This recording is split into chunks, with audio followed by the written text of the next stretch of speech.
योग दर्शन की 99वीं कक्षा। इससे पहले 98 कक्षाएं हो गई हैं। आज 99वीं कक्षा है। योग दर्शन का प्रथम समाधिपाद चल रहा है और समाधिपाद के अंतर्गत हमने कल 37वें सूत्र को देखा था। 37वें सूत्र को लेकर बड़ी रोचक चर्चाएं कल हमारी रही थी। सूत्र था वीतराग विषयम व चित्तम। जो वीतरागी विषय हैं, वैराग्य को उत्पन्न करने वाले विषय हैं, लोग हैं, व्यक्ति हैं, साधक हैं, उनके जीवन को आलंबन बना करके, उनके चित्त को आलंबन बना करके हम अपने चित्त को भी एकाग्र कर सकते हैं, स्थिति पद तक ले जा सकते हैं। ऐसी कल की चर्चाएं रही थीं। कल की चर्चाओं में कुछ ऐसी घटनाएं थीं, ऐतिहासिक घटनाओं पर हमने चर्चा की, कुछ और व्यावहारिक जीवन के उदाहरणों से हमने देखने का प्रयास किया। तो कल कक्षा में माहौल ऐसा था कि हाईली इमोटिव स्टेट जैसे कुछ सिचुएशन थी, यानी कुछ अत्यंत भावुकता जैसी स्थितियां बन गई थीं। वो जरूरी होता है, क्योंकि शास्त्र तक जाने के लिए हमको वो गहराई से जुड़ना होता ही है। हमको लोगों के चित्त तक जाने के लिए थोड़ी भावनाओं को समेट करके दूसरों की भावनाओं से जुड़ने का प्रयास करना ही होता है। यदि भावनाएं ही हमारे भीतर नहीं है, भावनाएं ही सूख गई हैं, तो फिर दूसरों के मन तक जा करके हम क्या देख पाएंगे। दूसरों के मन तक जाने के लिए, दूसरे के मन को टटोलने के लिए, चित्त का आलंबन करने के लिए भावनाओं का हरा होना, यानी भावनाओं का अच्छी स्थिति में होना, प्रकाशित होना, वो भी तो आवश्यक है ना। आज वैसा नहीं करेंगे। आज प्रयास करेंगे कि माहौल हरा भरा रहे, कक्षा में थोड़ा खुशनुमा रहे, अच्छे से बातचीत हो। उस पर भी हम और देखेंगे, कुछ उदाहरणों से बात करेंगे। लेकिन यदि कल के विषय को लेकर आप में से किसी का कोई प्रश्न हो, कोई शंका हो, कोई बात समझ में ना आई हो, या किसी को मेरी बातों से कोई आपत्ति रही हो कि कल ये बात आपकी गलत थी, खराब थी, तो आप बता सकते हैं थोड़ी देर के लिए। नहीं तो फिर आगे का विषय आरंभ करेंगे। किसी को कहना है कुछ कल की कक्षा के बारे में?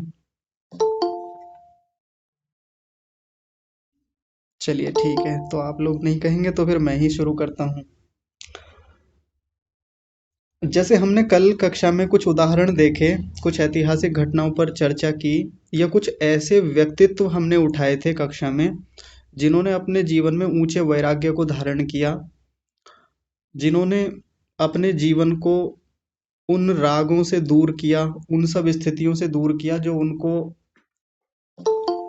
बांध रही थी, जो उनको गृहस्थ में धकेल रही थी, या जो उनको बंधनों में ले जा रही थी। उन्होंने वहां से छोड़ करके कठोरता को लिया और अपने चित्त पर पूर्ण नियंत्रण करके जीवन के एक ऐसे मार्ग को चुना जहां जाकर उनका स्वयं का भी कल्याण था, और उन्होंने फिर अपने बाद में कुछ ऐसी परंपराएं स्थापित की जहां से बहुत सारे लोग जुड़े और उन्होंने भी अपने जीवन को उन्नति की ओर ले गए। वो वहां से मामला कुछ ऐसा था कि कल के उदाहरण जो थे वो इस प्रकार के थे कि हम श्रेष्ठ लोगों के उदाहरण देख रहे थे, हम उनके मनों तक जाने का प्रयास कर रहे थे कि उनके मन में उस समय क्या स्थितियां रही होंगी, जिस समय उन्होंने घर छोड़ा, जिस समय उन्होंने वो कठोर निर्णय लिए, जिन निर्णयों को लेने में हम और आप लोग कई बार परेशान हो जाते हैं, दुखी हो जाते हैं, उन्होंने उन निर्णयों को भी लिया। तो सोचिए चित्त की स्थितियां क्या रही होंगी उनकी।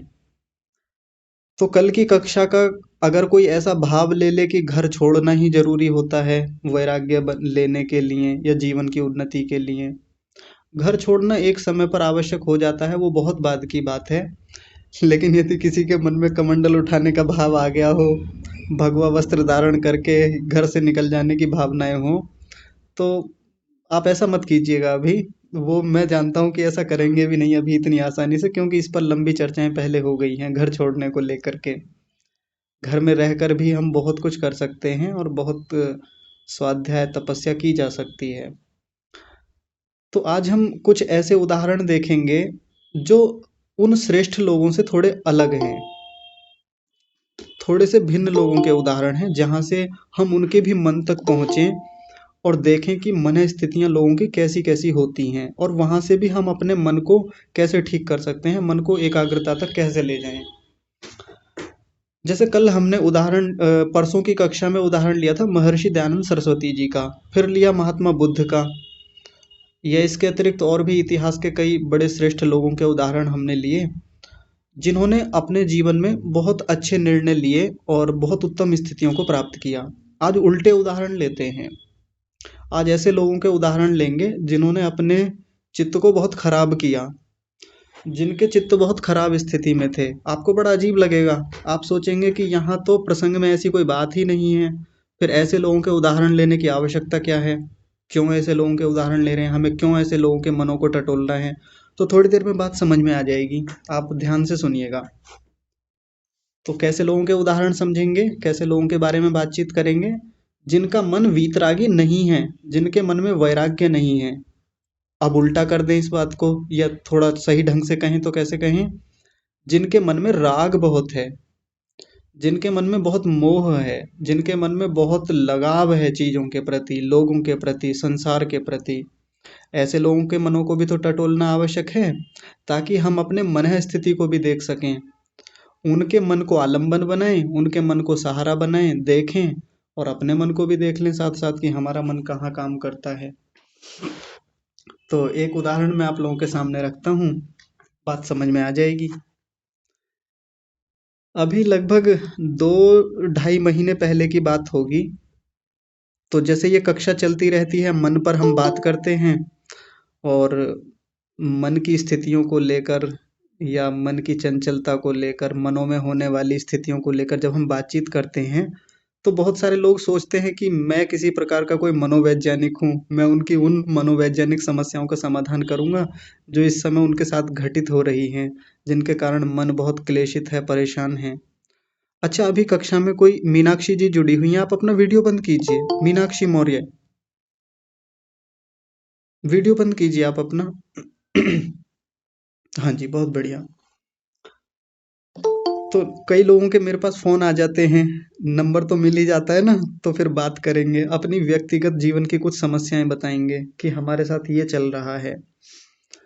तो विधिवत कक्षा के सदस्य नहीं हैं, लेकिन कहीं से नंबर मिला उनको, तो उन्होंने मुझे अपने जीवन की कुछ घटनाएँ सुनाई। सीधे-सीधे घटनाएँ तो मैं आपके सामने नहीं रखूँगा, लेकिन बात समझ में आपको आ जाएगी। वो एक युवक हैं, लगभग 23-24 साल उनकी आयु है। तो किसी विद्यालय में पढ़ाने जाते हैं। तो जैसे आजकल के युवकों की एक स्थिति है कि आकर्षण होता है, अट्रैक्शन होता है, तो किसी के साथ वो रिलेशन में थे, किसी कन्या के साथ में। अब उनसे बातचीत होती थी। अब बातचीत होने में हमेशा रिलेशन ठीक रहे ये तो आवश्यक नहीं, क्योंकि जब तक दूर-दूर तक परिचय है, दूर का परिचय है, तब तक तो चीज़ें बड़ी हसीन लगती हैं, बड़ी अच्छी दिखती हैं, बड़ा मनोहारी लगता है। बड़ा खुश होता है व्यक्ति कि हमारे साथ भी कोई रिलेशन में है, हमारा भी कोई दोस्त है, हमारी भी कोई दोस्त है, ऐसा अच्छा लगता है। लेकिन जैसे-जैसे परिचय गहरा होता है, फिर सामने वाले की सच्चाइयाँ, अच्छाइयाँ, बुराइयाँ सब सामने आती हैं, उसके गुण, दोष सब सामने आने लगते हैं। फिर होती है संबंध खराब होने की प्रक्रिया शुरू। ऐसा उनके साथ शुरू हो गया था, क्योंकि संबंध बहुत गहरे हो गए वहाँ से। अब इन्हें जो चाहिए वो वहाँ से प्राप्त नहीं हो रहा था, या जो इनको भरोसा चाहिए उनकी ओर से, देवी जी की ओर से, वो भरोसा मिल नहीं रहा था और बड़े बेचैन थे, बहुत बेचैन। इतने बेचैन थे कि लगभग रोने जैसी स्थिति में थे फ़ोन पर, और मैं समझ सकता था उनके मन की स्थिति को। तो एक तो ये होता है कि जब कई बार जब हम अपनी समस्याओं के समाधान लेने के लिए किन्हीं बड़े लोगों के पास जाते हैं, तो कई बार लोग समाधान देने वाले ये कह के छोड़ देते हैं, अरे ये तो कोई बात नहीं, होता है, ऐसा होता है, ऐसे कर करके छोड़ देते हैं, सामने वाले की मन स्थिति को सोचे बिना। क्योंकि कई बार जिनके पास हम समाधान लेने जाते हैं, उन्होंने कभी उन चीज़ों को देखा ही नहीं है, और ये पागलपन कह के छोड़ देते हैं कि अरे तुम पागल हो, पागलपन है, ऐसे थोड़ी होता है, ये होता है। तो समझने वाला समझता नहीं है और सामने वाला बहुत गहरी और पीड़ा में चला जाता है। तो उस व्यक्ति के मन की जो स्थिति थी वो मैं समझ सकता था, क्योंकि भाई जीवन तो हम सबका भी वहीं से होके आया है, हम लोग भी युवावस्था के उस दौर से निकल के आए हैं, सब लोग आते हैं वहीं से। तो मैंने उसकी मन की पीड़ा को समझा, मन में चल क्या रहा है। वो कहने लगा, इस समय मेरा मन भीतर से ऐसा लग रहा है जैसे जल रहा हो भीतर से, और मैं अपने आप को संभाल नहीं पा रहा हूँ। और मैं कैसे समझाऊँ अपने आप को? मैं बहुत सारी चीज़ें जानता हूँ उसके बारे में, अपने बारे में भी जानता हूँ, मैं समाधान खुद भी समझता हूँ कि मैं क्या करूँ। लेकिन फिर भी मुझे समझ में ये नहीं आ रहा है कि मैं अपने आप को सँभालूँ कैसे वहाँ से? मैं निकालूँ कैसे? मैं निकल नहीं पा रहा हूँ उस स्थिति से। या तो निकल जाऊँ पूरी तरह से, या फिर वहाँ से चीज़ें ठीक हो जाएँ, जो हमारी बातचीत आपस में होती है वो सब चीज़ें ठीक हो जाएँ। तो मैंने उनसे कहा कि देखो, युवावस्था है, ये भी एक दौर है जहाँ ये सब चीज़ें होती हैं। हमारे जीवन में इमोशंस का, हमारे जीवन में भावनाओं की जो उठापटक है, ये इस आयु में एक सामान्य बात है, सबके होती है। आपके हो रही है अभी वर्तमान में। आप यदि कुछ दिन काम कर लें इस पे तो ये ठीक हो जाएगी। लेकिन अभी इस समय बहुत सावधान रहने की आवश्यकता है, अपने आप को सँभालने की आवश्यकता है। सबसे पहला काम आपको ये करना है कि अपने किसी अच्छे दोस्त को, जिसको आप बहुत अच्छा मानते हैं, उससे बातचीत कीजिए। कुल मिलाकर अपने मन की जो भावनाएँ हैं उनको व्यक्त कीजिए, घोटिए मत उनको, क्योंकि उसने कहा था कि मैं किसी को बता नहीं पा रहा अपने मन की बात, घुटे जा रहा है वो व्यक्ति भीतर से। और मैंने कहा, चीज़ें यदि ठीक होती हैं तो ठीक है, नहीं तो फिर उसके बाद में आप कम से कम अपना जो लक्ष्य है आपके जीवन का, आप उस पे काम करना शुरू कीजिए। लेकिन अपने मन की बात किसी से साझा ज़रूर कीजिए, अपने दोस्त से। तो उन्होंने वहाँ से बात स्वीकार की, और फिर वो उधर जाके उन्होंने बातचीत शुरू की। कई दिन लगे उन्हें वहाँ से सँभलने में। बहुत मुश्किल होता है ऐसा समय किसी भी युवक के लिए, किसी भी युवती के लिए, बड़ों के लिए भी होता है कई बार। हालाँकि एक मैच्योरिटी आते-आते, वयस्क अवस्था आते-आते अपने भावों पर धीरे-धीरे नियंत्रण करने की स्थिति होती है। लेकिन मैं कई बड़े बूढ़े लोगों को, बड़े लोगों को, बुजुर्ग लोगों को, ऐसे कई उदाहरण हैं मेरे पास, जिनका अपनी भावनाओं पे नियंत्रण होता ही नहीं है। बहुत गहरे राग में है कहीं न कहीं। किसी का अपने बच्चों के प्रति है, पोते-पोतियों के प्रति है, अन्य संबंधियों के प्रति राग है, या घर के प्रति ऐसा राग है कि घर छूटता नहीं है, वानप्रस्थ के लिए तैयारी नहीं कर पा रहे हैं अभी तक। गृहस्थ में इतने साल हो गए हैं, 20 साल, 30 साल, 40 साल तक हो गए हैं, अभी उसी स्थिति को नहीं छोड़ पा रहे हैं। तो जब इन लोगों के मनों तक जाने का मैं प्रयास करता हूँ या हम लोग करते हैं, देखते हैं, तब समझ में आता है कि मन में राग की स्थिति होती कैसी है। ये राग भीतर से कैसे किसी व्यक्ति को जकड़ के रखता है, कैसे पकड़ के रखता है। धीरे धीरे राग की निवृत्तियां होनी कैसे शुरू होती हैं, इस राग के बनने के पीछे के कारण क्या हैं, हेतु क्या हैं, राग पनपता कैसे है, राग धीरे धीरे समाप्त कैसे होता है। इन सब प्रक्रियाओं को जो व्यक्ति देखता है दूसरों के चित्त को देख करके, अपने चित्त में देखा वो एक अलग बात है बात है दूसरों के चित्तों को देख करके, दूसरों के मनों को देख करके, और फिर अपने मन को टटोल कर देखे। कई बार होता यह है कि हम दूसरे के मन को समझ नहीं पाते और जब अचानक से कोई चीज़ हमारे साथ हो रही होती है तो हमको बड़ा अजीब लगता है एकदम से कि ये मेरे साथ क्या हो रहा है। जैसे कोई व्यक्ति मान लीजिए 23-24 साल तक अच्छा उसका जीवन रहा, स्कूल कॉलेज का जो भी जीवन है बहुत बढ़िया रहा। उसको कभी जीवन में इस प्रकार से किसी से प्रेम प्यार या ऐसा कुछ मामला हुआ नहीं, या कोई इमोशनल कोई समस्याएं उसके साथ रही हों, भावनात्मक रूप से कहीं बहुत गहराई से जुड़ा हो, लगाव रहा हो, ऐसा हुआ नहीं। तो वो दूसरों के साथ होने वाली चीज़ों का मजाक उड़ाया करता था, और ऐसा होता है सबके साथ।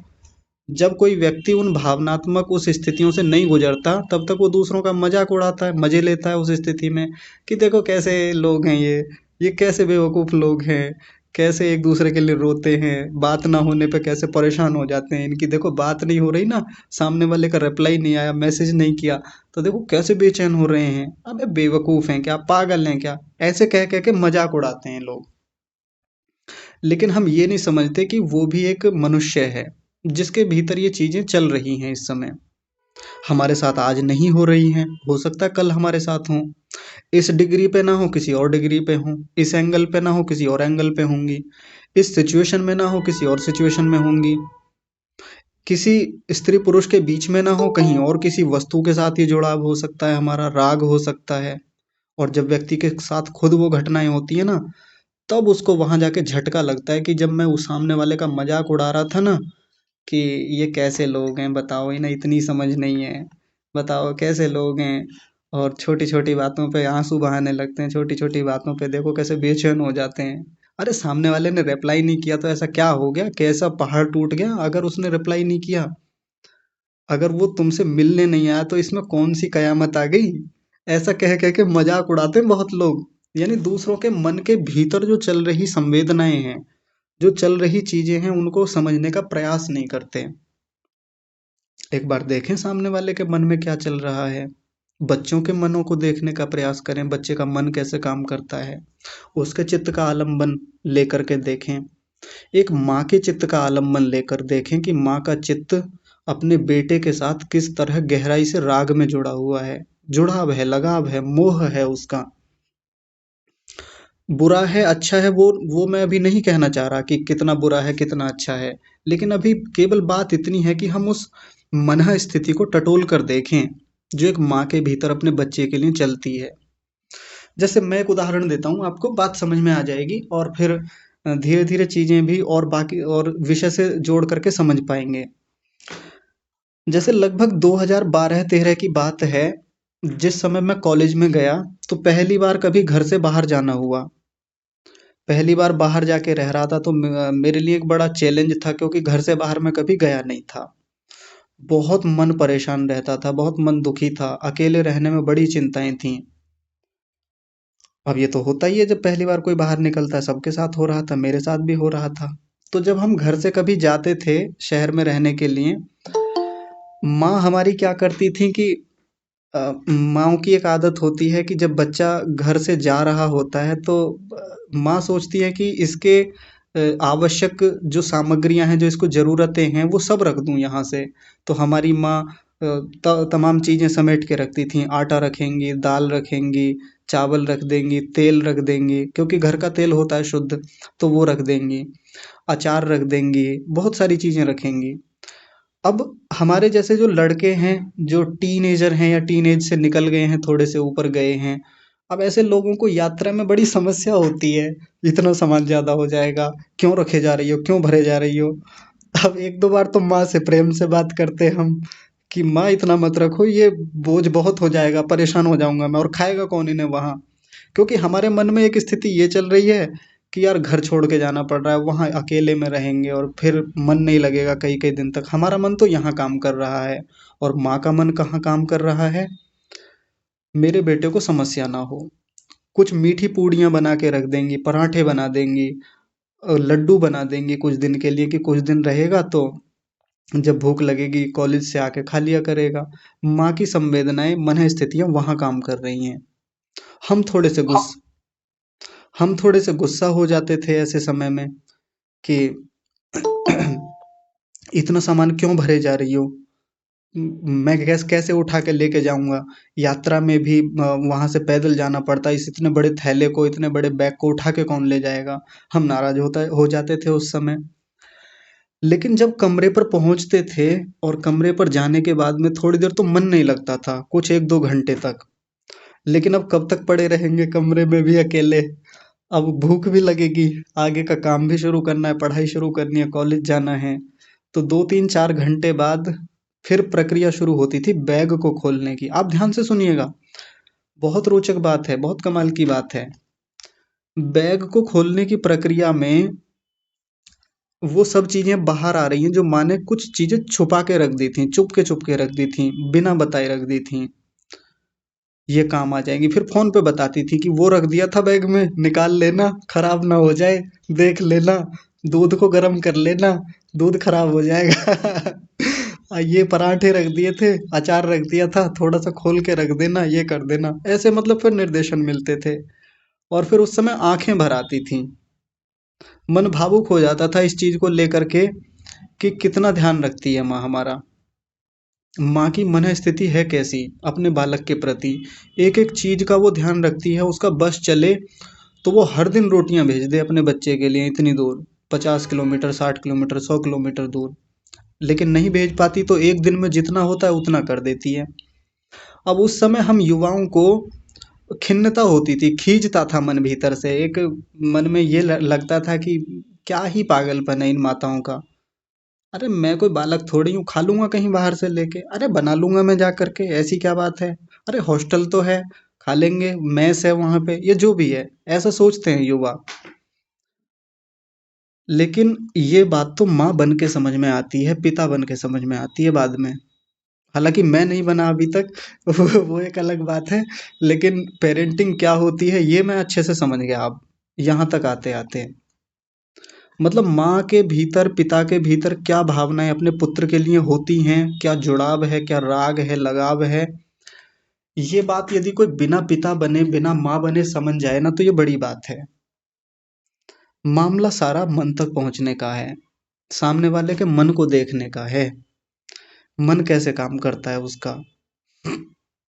अब मैं तो अपने दृष्टिकोण से देख रहा हूँ ना माँ को, पिता को मैं अपने तरीके से देख रहा हूँ कि यार बात ही नहीं करते हैं, जब भी मैं फोन करता हूँ तो 1-2 मिनट में लपेट देते हैं, कहते हैं ठीक है, पढ़ाई कैसी चल रही है, अभी मन लग रहा है कि नहीं लग रहा, अब पैसे वैसे की जरूरत है कि नहीं है। अब पिताओं का तो यही होता है फोन पे। लेकिन पिता कभी ये नहीं पूछता कि पढ़ाई मतलब कोई दिक्कत तो नहीं है, अगर मन नहीं लग रहा तो आ जाओ, या ऐसे कर लो वैसे कर लो, खाना ठीक से खाते हो कि नहीं खाते, पिता कभी ऐसे आमतौर पे पूछते नहीं है। माँओं का यही होता है हमेशा, वो एक एक बात को पूछेंगी, बारीकी से पूछेंगी, मन को देखती हैं, बच्चा कैसे काम कर रहा है, अभी मन लग रहा है कि नहीं लग रहा, वो सब बातें जानना चाहती हैं वो। अब हम जब कभी पिता बनते हैं, हम जब कभी माँ बनते हैं, तब वो बातें तब समझ में आती हैं कि जब हम 20 साल पहले, 25 साल पहले हम झिड़क दिया करते थे माँ को, पिताजी को या बाकी लोगों को, वो बातें अब समझ में आ रही हैं कि माँ के भीतर मन में चलता क्या होगा उस समय अपने बालक के प्रति। तो मन को देखने की प्रक्रिया तो एक ये भी है, मन को देखने का तरीका तो एक ये भी है। अब जब हम ऐसी माँ के मन तक पहुंचेंगे, ऐसे पिता के मन तक पहुंचेंगे, तो हम कम से कम समझ पाएंगे कि मनों की स्थितियां होती कैसी हैं। मनों के भीतर भी भाव हैं अपने अपने, हर अवस्था के अपने भाव हैं। बालकपन में जो एक बच्चा है, उसके मन की स्थितियां, मन की वृत्तियां, मन के भीतर की भावनाएं एक अलग लेवल पे काम करती हैं। थोड़ा सा आगे की अवस्था में जाता है, किशोर अवस्था में पहुंचता है, टीन एज में जाता है, उस समय की स्थितियां अलग हैं। वहां से थोड़ा जब युवावस्था में कदम रखता है, वहां मन की स्थितियां अलग हैं। युवावस्था को छोड़ते छोड़ते जब गृहस्थ में जाता है, तब वहां मन की स्थितियां अलग हैं। जब गृहस्थ को और आगे भोगता है, गृहस्थ को और अच्छे से जीता है, तो धीरे धीरे गृहस्थ में भी और मैच्योरिटी आती है, और स्थितियां मजबूत होती हैं मन की, और चीजें बदलाव होते हैं मनों में। आगे जब गृहस्थ को छोड़ करके जब वानप्रस्थ की ओर व्यक्ति बढ़ता है, तो वहां मन की स्थितियां अलग हैं, वहां मन एक अलग तरीके से काम कर रहा है हमारा। वानप्रस्थ के जाते जाते जैसे जैसे संन्यास की ओर स्थितियां बढ़ती हैं, अब मन एक बहुत ऊंची स्थिति में पहुंच चुका है, मन के भीतर की संवेदनाएं अलग लेवल पे काम कर रही हैं। तो लेकर बच्चे से और एक सन्यासी बनने तक की प्रक्रिया, ये सामान्य रूप से हम आश्रम परंपरा को ना देखें, ऐसे ही देख लें कि लेकर के 7-8 साल की आयु से जब बच्चा थोड़ा समझदार होने लगता है, और लगभग मोटा मोटा कहें तो 80-90 तक की अवस्था तक एक व्यक्ति के मन की स्थितियों को देखें हम। कैसे देखना शुरू करें, तो पहले एक छोटे बच्चे को ले लें। छोटे बच्चे का मन कैसे काम करता है, देखिए, हम अपने बच्चों को भी समझेंगे, जो कक्षा में बड़े लोग हैं, जो इस समय दादा दादी हैं, नाना नानी हैं, वो अपने पोते पोतियों, नाती नातिनों पर इन प्रयोगों को करके देखिएगा। कुछ विशेष नहीं करना, बस दूर से देखना है उनको, बच्चों को। और आप देखते भी रहते होंगे, या जो इस समय माता पिता हैं वो भी अपने बच्चों को देखिएगा कि कैसे काम करता है उनका चित्त। एक छोटा सा बच्चा है जो धीरे धीरे अब चलना शुरू कर चुका है, बोलना सीख रहा है धीरे धीरे, घुटनों से उठ करके अब अपने सहारे से चलने लगा है। बच्चे को ले दे के 2-3 आवश्यकताएं होती हैं, उस समय कोई आवश्यकताएं नहीं है उसकी। एक तो उसको खेलने को चाहिए कुछ ना कुछ, और एक उसको दूध चाहिए, समय पे खाने को चाहिए, बस यही 2 आवश्यकताएं हैं। इससे ज्यादा कोई आवश्यकता ही नहीं है उसको। ऐसे बच्चे के मन को देखें, मन कैसे काम कर रहा है उसका। उसको बस अपनी माँ चाहिए, या 1-2 बुआ होंगी, दादी होंगी, या चाचा होंगे, या पिता होंगे, बस ये कुछ 4-5 चेहरे उसको पसंद आते हैं। इन्हीं से खुश रहता है, इन्हीं में जीना चाहता है, इन्हीं के साथ रहना पसंद करता है। ये एक 4-5 साल के बच्चे की स्थिति है मन की। इससे ज़्यादा कोई बहुत संवेदनाएँ, कोई बहुत गहरी इच्छाएँ उसके भीतर, कोई बहुत बहुत गहरा लगाव, जुड़ाव है उसके भीतर, वो देखने में नहीं आता। इतनी ही संवेदनाएँ हैं मन के भीतर। धीरे-धीरे बड़ा होना शुरू होता है, थोड़ा-थोड़ा आगे बढ़ता है। जो पहले वो एक छोटे से झुनझुने से, छोटे से खिलौने से बहल जाता था, हम उसको खिला लेते थे, अब उसकी इच्छाएँ बढ़ रही हैं भीतर से। अब धीरे-धीरे उसकी इच्छाएँ बड़ा रूप ले रही हैं। कैसे? अब झुनझुने से बात नहीं बनती उसकी। वो जो जिसको बजा-बजा के खुश होता रहता था ना, अब धीरे-धीरे एक छोटी-सी गाड़ी उसको खरीद के लाके दे दी। उस गाड़ी को घुमाता रहता है आगे पीछे ऊपर नीचे खोल के देखेगा कभी कुछ करेगा उसमें रस्सी बांध के घुमाएगा या वो आती है ना लकड़ी की पहले बना के दे देते थे कि बच्चा उसको सहारा बना करके दौड़ा दौड़ा के ले जाता था आजकल वो अलग भी आने लगी तो अब वो उसके लिए एक बहुत बड़ा मतलब बहुत अच्छी चीज लगती है उसको जैसे कुछ बहुत बड़ा उसको कुछ मिल गया हो मनोरंजन का साधन उसकी संवेदनाएं अब धीरे धीरे बढ़ रही हैं भीतर से लगाव बढ़ने लगा है माँ के प्रति जुड़ाव और बढ़ता चला जाता है या कोई परिवार का सदस्य विशेष जो उसको समझता है जो उसकी बार बार केयरिंग करता है उसके प्रति जुड़ाव उसका बढ़ जाता है बच्चे का इतना काम करता है मन बच्चे को हम बहुत आध्यात्मिक बनाना चाहें ऐसी आयु में हम कहें कि ध्यान में बैठो हम कहें कि ये बोलो ये करो नहीं करता बच्चा बहुत कम कभी बैठेगा आप चाहें कि ये थोड़ा ध्यान में बैठे ध्यान करे ईश्वर की उपासना करे कितनी देर करेगा मैं कहता हूँ 10-15 सेकंड से ज्यादा कोई बच्चा ध्यान में बैठ ही नहीं सकता कई लोग जो हमारी कक्षा में जैसे आप लोग हैं या और भी जो धार्मिक लोग हैं आध्यात्मिक लोग हैं सब लोग ये चाहते हैं कि हमारा बच्चा बचपन से देवता बने वो ध्रुव की तरह बने जैसे ध्रुव थे ना वो बचपन से ही बहुत आध्यात्मिक प्रवृत्ति के थे बड़ी तपस्या करने लगे थे ऐसा हमने कहानियों में सुना है सच कितना था झूठ कितना था वो नहीं पता लेकिन हम चाहते हैं कि हमारा बच्चा बचपन से ध्रुव बन के निकले बचपन से साधना करे ध्यान करे हम सोचते हैं लेकिन जब हम अपने आप को देखते हैं हम कैसे थे बचपन में हमारी नासिका में से निकलने वाला जो द्रव पदार्थ है वो हमसे संभाला नहीं जाता था और हम सोचते हैं कि हमारा जो बेटा है जो उस आयु में है 4 5 6 7 साल का वो ध्यान में बैठ जाए हम सोचते हैं कई बार हम बड़े लोग जो हैं हम पेरेंट्स जो हैं हम दादा दादी जो हैं नाना नानी हैं हमारा बच्चा मैच्योर हो जाए समझदार हो जाए बातें नहीं मानता सीधा नहीं बैठता ऐसे नहीं बैठता शोर करता रहता है जब देखो खेलता रहता है रात को 9 बजे तक भी पता नहीं क्या करता रहता है खेलने में ही लगा रहता है इसको ये बल्ला ही नहीं छूटता इसका गेंद ही नहीं छोड़ना चाहता ये इस गेम को ही नहीं रख रहा है उठा करके हम कितने महान देवता थे उस समय हम कितने मैच्योर थे उस समय हम अपना देखें एक बार अगर अपने बच्चे के मन की स्थिति को पकड़ना है कि मन कैसे काम करता है तो हम भी तो एक बार उस बचपन में जाके देखें अपने आप को देखें हम उस समय कितने महान थे हम कितने मैच्योर थे उस समय और हम सोचते हैं कि हमारा बेटा बिल्कुल एकदम शालीन बन जाए सभ्य बन जाए हमारी हर बात माने क्यों माने आप कब मानते थे अपने आप से भी तो प्रश्न करें कि हम कितने सीधे थे हम कितने सज्जन थे हम कितने भोले थे उस समय अगर कोई बचपन कोई बालक अगर बहुत सीधा है बहुत सज्जन है बहुत भोला है तो वो अपनी आयु में नहीं जी रहा है इस समय उसको बहुत जल्दी मैच्योर कर दिया है हम लोगों ने जो बहुत खराब बात है अभी अभी की बात है सीधे सीधे नाम नहीं लूंगा मैं किसी के बारे में पता चला मेरी माँ ने बताया कि उनके बच्चे किसी का उदाहरण दे रही थी कह रही थी कि उनके बच्चे बड़े सीधे हैं बड़े सज्जन हैं माँ जैसा कह देती हैं एक बार में मान लेते हैं बच्चे उनके बच्चे बहुत बढ़िया हैं मैं मन में सोच रहा था कि वो बच्चे बच्चे नहीं हैं वो बच्चे बहुत जल्दी बड़े कर दिए हैं बच्चा तो वास्तव में वो ही है जो जब तक घर में है तो पड़ोसियों को भी पता ना चल जाए कि हाँ घर में कुछ है घर में कुछ चल रहा है इनके कुछ तोड़फोड़ मच रही है कुछ शैतानियों की शोर की आवाज़ आ रही है कुछ उठने गिरने की आवाज़ें आ रही हैं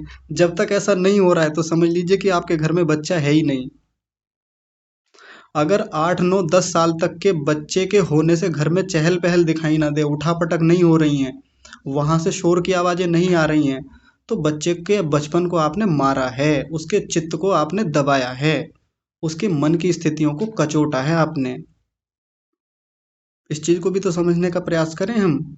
वीतराग विषम व चित्तम, इस सूत्र में हम क्यों केवल वैरागियों के मन को टटोलें, हम क्यों केवल वैरागी लोगों के मन को जाकर के देखें। थोड़ा सा अलग हटके भी, एक बार विषय से हटके हम इन चीजों को भी तो देखें। सीधे नहीं बैठते हो तुम, खाना खाते समय खाना नहीं खाते बिल्कुल भी।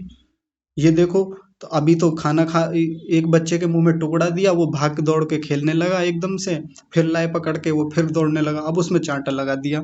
इतनी देर में बैठ के नहीं खाया जाता सीधे होकर के। अरे भूल जाते हैं कि वो बालक है, वो देवता नहीं है, या वो आपकी तरह मैच्योर नहीं है ऐसे ही खाएगा, और उसे कुछ होगा भी नहीं। यदि वो खेलते कूदते हुए खाना खा रहा है, वो होगा नहीं उसको कुछ, सच में नहीं होगा। ऐसे ही करते हैं बच्चे, सब करते हैं, हमने भी ऐसे ही किया था हम जब बच्चे थे। अगर बच्चे ऐसे शालीनता से बैठने लगे, बच्चे ऐसे सभ्यता से बैठ करके आपकी बातें मानने लगे, तो फिर बच्चे कहाँ रह जाएंगे वो। उसके मन को तो देखिए, उसका मन चाहता क्या है। उसके मन को चाहिए खेल, उसके मन को चाहिए हरकतें शैतानियां, उसके मन को चाहिए हर दिन नई नई चीजें, उसके मन को तो मनोरंजन चाहिए। और वो देना होता है हमको, एक तरीके से देना होता है, उसके लिए भी कुछ अनुशासन रखने होते हैं हमको, वो एक अलग बात है, सावधानियां रखनी होती हैं, बच्चे की केयरिंग होती है, ध्यान रखना होता है, वो एक अलग बात है। लेकिन हम चाहें कि हम बच्चे के मन को इतना एक सही दिशा में मोड़ के रख दें, एक फ्रेम में सेट कर दें कि बच्चा बस इस तरीके से सोचे, इस तरीके से देखे, ऐसे बैठे, ऐसे खेले, इतने समय के लिए खेले, बस समय निर्धारित कर दें कि नहीं नहीं अब आपके पढ़ने का समय हो गया, अब बैठो बैठो, अच्छा अब आपके खेलने का समय हो गया, चलो 15 मिनट का टाइम है आपके पास, अब खेल लो, और फिर ठीक 15 मिनट होते ही ना आप हाथ पैर धो के बैठ जाइएगा, फिर आप खाना खाइएगा। आजकल शहरों में माताएं बेकार कर रही हैं अपने बच्चों को ऐसे करके, टाइम सेट कर रखे हैं उनके हर चीज के लिए।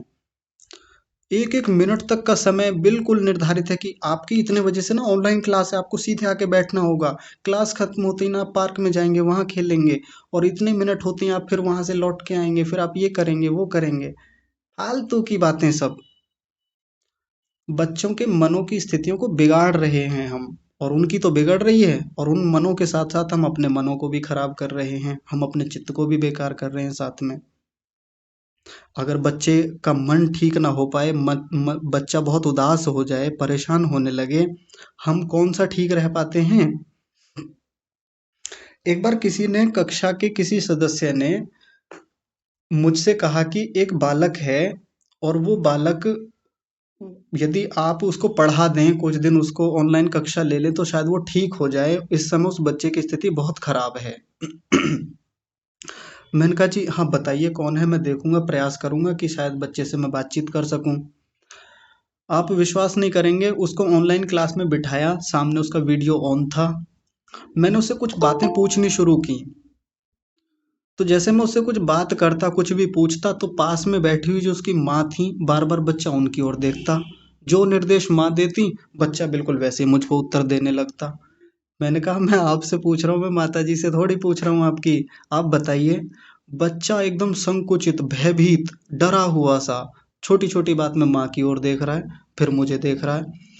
अब जिस विषय को मैं पढ़ाना चाहता हूँ उसको, मैं गणित पढ़ाने की बात हुई थी उस बच्चे को, और साथ में इस बात को भी देखना था कि वो जो उदास रहता है, घर में परेशान रहता है, और किसी से बोलता नहीं है, घर में और भी बहुत लोग आते हैं, रिश्तेदार आते हैं, उनसे बोल नहीं पाता, बातचीत नहीं कर पाता, तो ये थोड़ा ठीक हो जाए, आप इस बच्चे के साथ घुल मिल के एक बार काम शुरू कीजिए। अब बच्चे से कैसे बात करें। मैं 1 घंटे ही तो कर सकता हूँ बात, मैं 45 मिनट बात कर सकता हूँ बच्चे से। बच्चा तो अपनी माँ के पास रहेगा, पिता के पास रहेगा, और ये वो माता पिता हैं जिन्होंने अपने बच्चे के लिए एक एक मिनट ऐसा सेट कर रखा है, बस इस एक एक उनके लिए टाइम टेबल निर्धारित कर दिया है, पूरा लगा बंधा, ऐसे बैठना है, ऐसे चलना है, ऐसे करना है। कहाँ ले जा रहे हैं हम अपनी इस नई पीढ़ी को।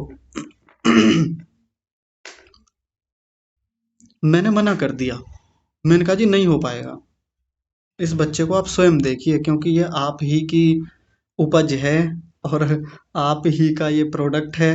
मतलब मैंने सीधा ऐसे नहीं कहा, अ, लेकिन भाव तो यही थे मेरे। मैंने कहा जी आप ही का किया हुआ है, अब आप ही ठीक कर सकते हैं, मैं इसमें क्या करूं।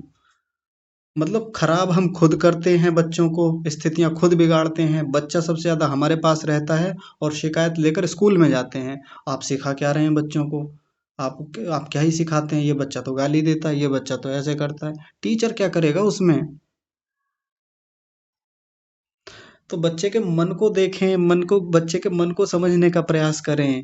और जो भी पिछले दिनों कक्षा में चर्चा हुई थी स्वधर्म वाली, यहीं से बच्चे के स्वधर्म को जानने का प्रयास करना चाहिए। माता-पिता बच्चे के साथ 20 साल रहे, 25 साल रहे, बच्चे के स्वधर्म को ही नहीं पहचान सके कि बच्चे की रुचियाँ किस चीज़ में हैं, बच्चे की क्षमताएँ किस चीज़ में काम करती हैं, बच्चा किस काम को करके बहुत खुश रहता है, वो किस सब्जेक्ट को लेकर के बहुत खुश रहता है कि मैं इस सब्जेक्ट को बहुत बढ़िया कर लेता हूँ। लेकिन नहीं, हमें तो वो करना है, करवाना है बच्चे से जो हम नहीं कर पाए या जो हमें अच्छा लगता है। उसके मन को तो जा करके देखें, उसके मन है स्थिति क्या है, मन किस चीज में बहुत बढ़िया लगता है उसका, किस चीज में वो बेहतर कर सकता है। अगर उसके मन को एक बार हम ठीक से पढ़ लें, ठीक से पकड़ लें, और मामला एक दो दिन का नहीं है कि मन पकड़ने में एक दो दिन, एक ऐसे कि कोई मशीन है कि मशीन में रखा किसी व्यक्ति को और मन पकड़ लिया हमने, ऐसे थोड़ी पकड़ में आता है किसी का मन। समय लगता है, महीनों लगते हैं, वर्षों लग जाते हैं सामने वाले की मन स्थिति को समझने में, उसके स्वधर्म को पकड़ने में। एक दो दिन में तो नहीं आता समझ में, तो समय लगे तो लगने दीजिए, कोई दिक्कत नहीं है। लेकिन बच्चे को समझे तो हम। बच्चा धीरे धीरे किशोर अवस्था में जाता है, किशोर अवस्था से युवावस्था की ओर जाता है। तो किशोर अवस्था में बहुत सारे परिवर्तन होते हैं। अब विद्रोह का समय शुरू होता है बच्चे का। अब आपकी बात नहीं मानेगा वो, अब अपने अनुसार चलना चाहेगा, यार दोस्तों में समय गुजारना चाहेगा। ये समय होता है नियंत्रण का, ये समय होता है बच्चे के साथ दोस्ती करने का। कठोर भी होना पड़ता है ऐसे समय में। ऐसे समय में बच्चे पर अनुशासन भी लगाने होते हैं, तरीके से, मित्र बन के। और कम से कम आज के समय में तो बच्चे के मन को बहुत अच्छे से पढ़ करके उस सबसे अच्छा काम है कि उसके साथ दोस्ती कर ली जाए। ये हर हर माता पिता का कर्तव्य है, हर बड़े भाई बहन का कर्तव्य है कि अपने छोटे भाई बहनों के साथ सबसे पहले मित्रतापूर्ण व्यवहार करें, उनके ऊपर तानाशाही ना करें। आज तो तानाशाही का माहौल ज़्यादा है, या पहले से ही है। हमने अपने अनुसार ढाला उनको भी, ऐसे नहीं करना, वहाँ नहीं जाना, ऐसे नहीं करना। उसके भीतर भी कुछ स्थितियाँ चल रही होती हैं और हम सोचते हैं कि वो वहाँ ना जाए जहाँ वो नहीं जाना चाह जहाँ वो जाना चाहता है। लेकिन हम फिर भूल जाते हैं कि हम भी कभी इसी अवस्था में थे। हमारे मन में भी बहुत सारी चीज़ें आती थीं और हमने भी बहुत ऐसे काम किए थे जो वो करना चाहता है। हाँ, गलत कामों से रोकना होता है, बिल्कुल रोकना है। वो नैतिकता, वो धर्म की बातें, अधर्म की बातें, सही गलत के निर्णय निश्चय करना, वो सब सिखाना चाहिए बच्चे को। लेकिन बहुत सारी ज़रूरतें उसकी होती हैं उस आयु की भी। खेल कूद के लिए बहुत आवश्यकता होती है उस समय। तो जैसी जिस आयु की आवश्यकताएं हैं, धर्म पूर्वक हैं, नैतिकता पूर्वक हैं, वो उनको करने के लिए छोड़ना भी चाहिए, स्वतंत्रता भी देनी चाहिए। मन की स्थिति ही ऐसी है। कई जगह नियंत्रण भी करना होता है, कई जगह बहुत कठोरता से भी रोकना पड़ता है बच्चों को। यदि गलत दिशा में जा रहा है तो बिल्कुल रोकना चाहिए। मन उधर को खींचेगा, बार बार खींच के ले जाएगा, वहां से मन को रोकना भी होता है बच्चे के, समझाना होता है तरीके से, प्रेम से, विनम्रता से। कई बार थोड़ा कठोर होके भी रोकना पड़ता है बच्चों को वहां से। तो मन को समझने की प्रक्रिया है सारी। अगर उस बच्चे की मन स्थिति को समझ लें हम एक बार, तो फिर बच्चे को नियंत्रित करना, बच्चे को संभालना, पेरेंटिंग करना, बच्चे का अभिभावक बनना कोई बहुत बड़ी बात नहीं है। नहीं तो आज की समय में ना, अभिभावक होना और जानी दुश्मन होना, ये दोनों लगभग एक दूसरे के पर्यायवाची हैं। ज्यादातर माता पिता अपने बच्चे के जानी दुश्मन जैसे हैं। और ये बात मैं ऐसे ही नहीं कह रहा हूँ हवाबाजी में, लगभग हर घर की यही कहानी है। एक समय के बाद माता पिता दुश्मन जैसे ही लगते हैं। और ये बात केवल बच्चे की दृष्टि से नहीं कह रहा हूं मैं, ये वास्तविक दृष्टि से, दोनों के परिप्रेक्ष्य में देखते हुए। मन को समझने के प्रयास नहीं किए हमने। हमने बच्चों को उस दिशा में धकेला जहां हम उसको ले जाना चाहते थे। ये नहीं कि उसका अपना स्वधर्म, अपनी रुचि, वो खुद क्या बनना चाहता है, क्या करना चाहता है, इसको जाने बिना एक समय की और आगे जाकर के गृहस्थ में जाने के बाद में वहाँ भी अपनी मन स्थितियाँ हैं सब लोगों की। अचानक से जीवन में जब किसी नए व्यक्ति का प्रवेश होता है गृहस्थ में जाते समय, वहाँ अलग मन स्थितियाँ हैं। शुरू शुरू में बड़ा प्रेम होता है, बड़ा सामने वाले के प्रति लगाव होता है, जुड़ाव होता है। अब वही बात जो मैं थोड़ी देर पहले कह रहा था, जैसे जैसे जुड़ाव गहरा होता चला जाता है, फिर सामने वाले की कमियां कमजोरियां वो हमारे सामने आती हैं, फिर चीजें धीरे धीरे बिगड़ना भी शुरू होती हैं, वहां संभालना होता है। हमारा जो साथी है, पति है या पत्नी है, उसकी भी मन स्थिति को समझने का प्रयास करें। वो कहाँ किस तरीके से काम करता है, किस तरीके की उसकी मन स्थिति है, उसको जाने बिना कई लोग अपने तरीके से चलाना चाहते हैं। जैसे ये चीजें आमतौर पर पुरुषों में ज्यादा काम करती हैं, स्त्रियों को अपने हिसाब से चलाना चाहते हैं, ऐसे ऐसे रहे। जैसे आर्य समाज में बहुत देखने में आता है। मैं तो इसलिए कहूंगा क्योंकि हमारे परिवार में यहाँ इस समय हमारी कक्षा में आर्य समाज के लोग ही ज्यादा हैं। तो हर आर्य समाजी परिवार ससुराल वाला, लड़के पक्ष वाला यही सोचता है कि जो लड़की आई है, जो स्त्री आई है, वो आर्य समाज के हिसाब से चले, वो ऐसे चले, वो मूर्ति पूजा ना करे, वो प्रतिदिन उपासना करे, वो यज्ञ सीखे, वो भी शास्त्र पढ़े। क्यों पढ़े? उसका भी अपना एक बैकग्राउंड है, उसका भी अपने संस्कार हैं, पुराना उसकी भी एक परवरिश रही है, जहाँ उसने बहुत लंबे समय तक किसी दूसरी परंपरा का पालन किया है। या तो आप पहले देखते विवाह करने से पहले कि वो आपके पुत्र के गुण कर्म स्वभाव के अनुकूल है या नहीं है। जब आप ऐसी स्त्री को घर में लेके आए हैं जो है ही पौराणिक परिवार से, तो ढलने में समय तो लगता ही है, लेकिन हम चाहते हैं कि वो घर में आने के 1 महीने में ही आर्य समाजी बन जाए। क्यों बन जाए? मन स्थिति को समझें सामने वाले की, कि उसकी स्थितियां कहाँ काम करती हैं। उसने अपने संस्कारों को बनाने में, उसके उसने अपने चित्त को उस रूप में ढालने में वर्षों खपाए हैं। उसकी परवरिश ऐसी है। कई बार ये पौराणिक परिवारों में भी होता है, जब कई बार हमारी बहनें या हमारी माताएं जब जाती हैं किसी पौराणिक परिवार में, आर्य समाजी, मतलब आर्य समाजी बहनें या बेटियां जब किसी पौराणिक परिवार में ब्याह कर जाती हैं, विवाह होकर जाती हैं, उनको वहां जाके चुनौतियां हैं। सामने वाले अपने तरीके से ढालना चाहते हैं। मंदिर क्यों नहीं जाती है, ये पूजा अनुष्ठान क्यों नहीं करती है। हम चाहते हैं कि वो एकदम से ढल जाए हमारे अनुरूप। फिर वही बात, क्यों ढल जाए, क्यों कर ले? उसकी भी अपनी मन स्थिति है, उसको भी तो समझने का प्रयास करें। अगर आपका पक्ष सही है तो आपका मानेंगे, इनका पक्ष सही है इनका मानेंगे, लेकिन मन, एक दूसरे के मन को तो समझें।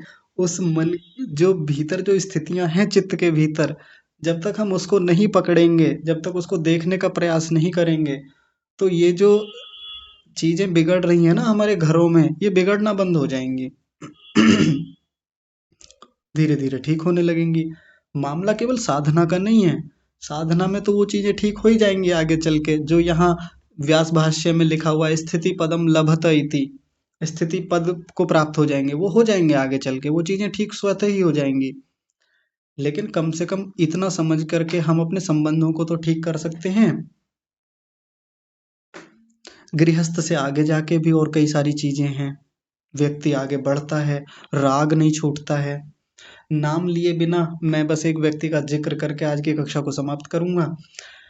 अभी किसी ने एक दिन मुझे फोन करके कहा, रो रही थी माता जी, बहुत रो रही थी। क्षमा कीजिएगा माता जी, आप ही का उदाहरण देना पड़ता है, लेकिन देना पड़ रहा है, लेकिन आपका नाम लिए बिना उदाहरण दे रहा हूँ। कक्षा में है माता जी, बहुत रो रही थी कि घर में बहुत परेशानियां रहती हैं। उनके जो पोते पोतियां हैं उनको मारती हैं उनकी माता जी, यानी इनकी बहू रानी इनके पोते पोतियों को बहुत मारती हैं, और इनको सहन नहीं होता। और बच्चे इनके पास ना आए, बच्चों को ये खिला ना पाए, तो इनको बहुत भीतर से रोना आता है, और बहुत रो रही थी फोन पे। मैंने काफी देर समझाया, प्रयास किया, माता जी रोने की क्या बात है इसमें, आपके बच्चे बच्चियां थोड़ी हैं, आपने पालन किया है, आप दादी हैं उनकी, ये सही बात है, आपने भी उनकी परवरिश की है, बहुत बढ़िया है।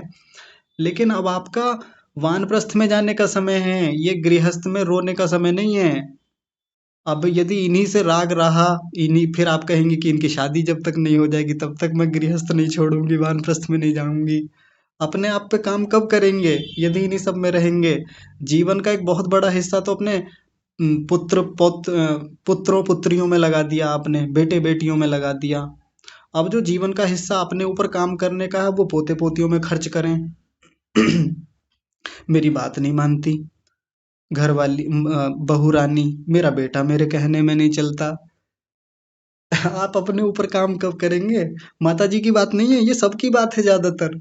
मैंने तो माता जी का केवल एक उदाहरण दिया है। हमारे चित्त की स्थितियां लगभग 60 की आयु के होने के बाद भी अभी भी वही हैं जो हमारी 22-23 साल के लड़के की होती हैं या लड़की की होती हैं।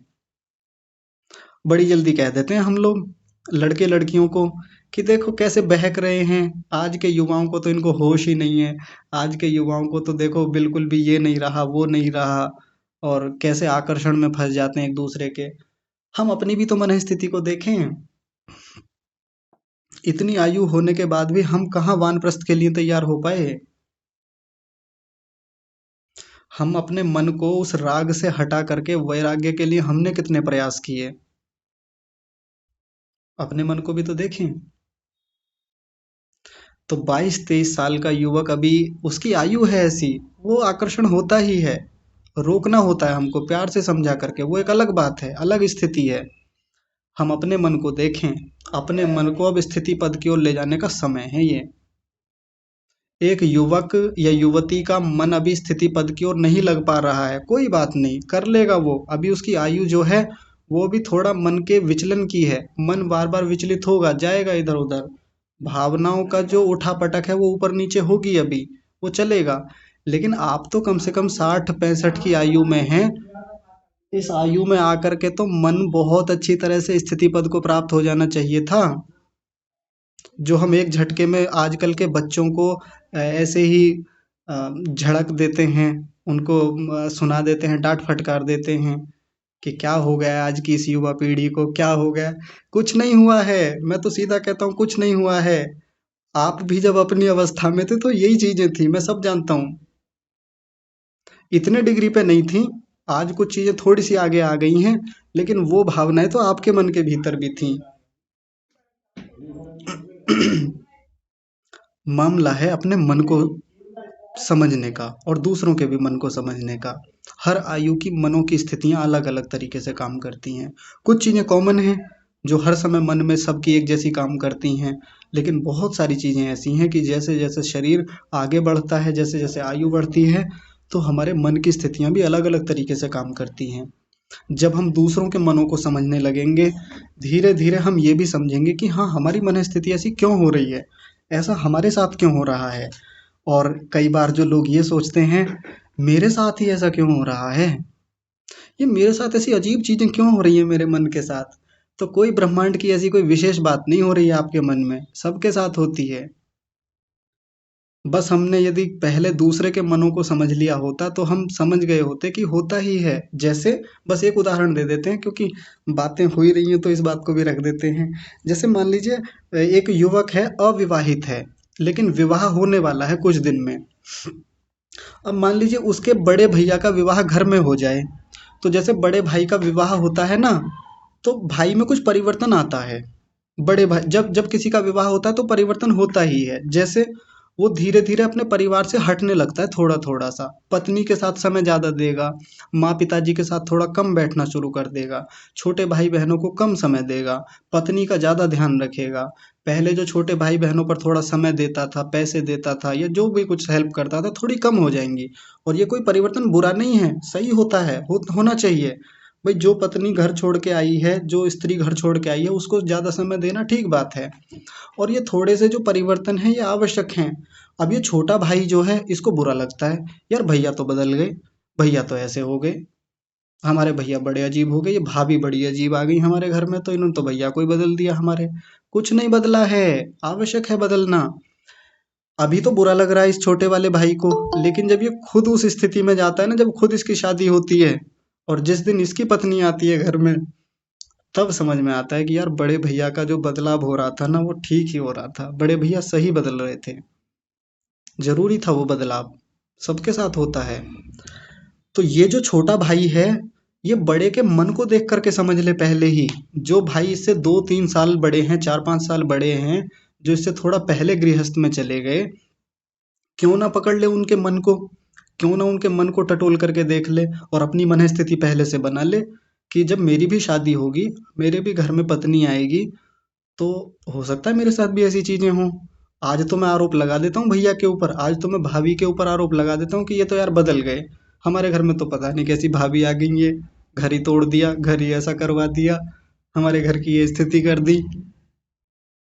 कुछ विशेष बात नहीं है, कोई ऐसी पहली बार घटना नहीं हो रही है कि जो विशेष घटना आप ही के साथ ऐसी हो रही है, सबके साथ होती हैं ये सब चीजें। क्यों ना हम पहले से तैयारी कर लें दूसरों के मनों को देख करके। दूसरों को बाहर बाहर से देख करके बदल लेना, वो थोड़ी हल्के स्तर की बात है। लेकिन दूसरे के मन तक पहुंच करके अपनी मन स्थिति को पहले से तैयार कर लेना, ये थोड़ी बड़े स्तर की बात है, गहरी बात है, स्थायी बात है। और यही मैच्योरिटी के लक्षण हैं। ऐसे ही धीरे धीरे परिपक्वता आती है। नहीं तो आयु 70 साल की हो जाती है, भावों को समझ नहीं पाते, अपने भावों पर नियंत्रण कर नहीं पाते, और हम दूसरे के मनों को समझने की बात तो बहुत दूर है, कई बार अपने मन तक को नहीं समझ पाते इतनी आयु होने के बाद भी। ये इमेच्योरिटी के लक्षण हैं। तो हम हमें इमेच्योर थोड़ी बनना है, हमें तो मैच्योर होना है धीरे धीरे। लेकिन सावधानी वही रहनी चाहिए, हर आयु की अपनी एक स्थिति होती है। समय से पहले आने वाली मैच्योरिटी बहुत खराब होती है। बच्चों को बच्चा रहने दें, युवाओं को युवा रहने दें, किशोरों को किशोर रहने दें, गृहस्थियों को गृहस्थी रहने दें, वानप्रस्थियों को वानप्रस्थी रहने दें, वो वैसे बने। और जो सन्यासी हैं वो सन्यासी बने, उनके भीतर खूब परिपक्वता आए, खूब नियंत्रण करें अपने भावों पर अच्छे से, और स्थिति पद को प्राप्त हो।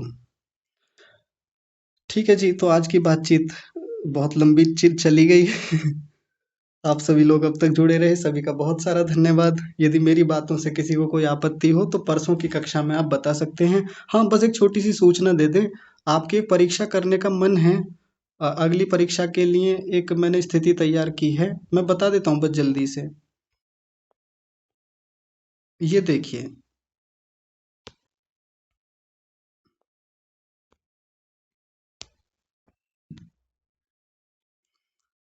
ये मैं अभी थोड़ी देर में समूह में भेज दूंगा। अगली जो परीक्षा होगी 18 फरवरी को होगी, मंगलवार को। आज शनिवार का दिन है आपके पास, आज का दिन है शनिवार का, सोमवार का है, और हाँ, सोमवार का दिन और है, मंगलवार को ये परीक्षा लेंगे। 5 सूत्रों की परीक्षा होगी इस बार केवल। एक तो सूत्र संख्या 12 है, 13 है, 14 है, 15 और 16, बस इन सूत्रों की परीक्षा होगी। जिसमें अभ्यास और वैराग्य बस 2 ही विषय हैं। वैसी ही परीक्षा होगी, सब कुछ वैसा ही होगा पहले जैसा, और लगभग उतने ही प्रश्न होंगे। इस बार आपके पास परीक्षा देने का एक अच्छा खासा अनुभव है, तो मैं चाहता हूँ इस बार आप अच्छे से परीक्षा में भाग लें। तो ये निर्देश हैं कुछ, आप इनको पढ़ लीजिएगा, मैं समूह में भेज दूंगा। आज की कक्षा को यहीं विराम। आप सभी को सादर प्रणाम।